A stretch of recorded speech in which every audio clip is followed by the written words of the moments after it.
தமிழ்நாட்டில் பல்வேறு துறைகளின் கீழ் செயல்பட்டு வரும் ஏழை மாணவர்களுக்கான பள்ளி கல்லூரி விடுதிகள் இனி சமூக நீதி விடுதிகள் என்கிற பொது பெயரால் அழைக்கப்படும் என முதலமைச்சர் மு.க.ஸ்டாலின் அறிவித்துள்ளார்.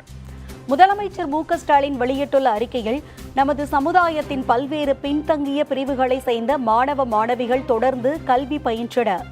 மாநிலம் எங்கும் பல்வேறு அரசு துறைகளின் கீழ் பள்ளி மற்றும் கல்லூரி மாணவ மாணவிகள் விடுதிகள் செயல்பட்டு வருகின்றன.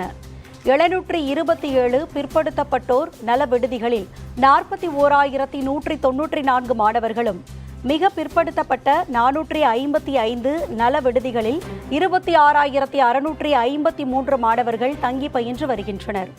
157 சீர்மரபினர் விடுதிகளில் 9,372 மாணவர்களும், 20 சிறுபான்மையினர் நல விடுதிகளில் 1,250 மாணவர்களும் தங்கி பயின்றி வருவதாக தெரிவித்துள்ளார்.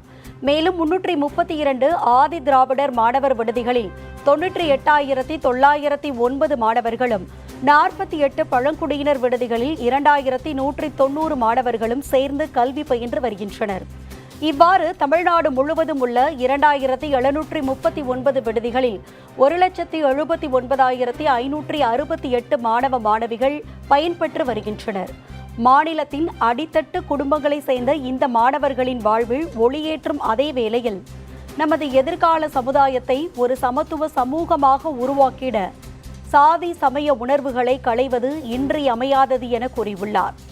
இந்த நோக்கத்தோடு பல்வேறு துறைகளின் கீழ் செயல்பட்டு வரும் ஏழை மாணவர்களுக்கான பள்ளி மற்றும் கல்லூரி விடுதிகள் சமூக நீதி விடுதிகள் என்கிற பொது பெயரால் இனி அழைக்கப்படும் என முதலமைச்சர் மு.க.ஸ்டாலின் அறிவித்துள்ளார்.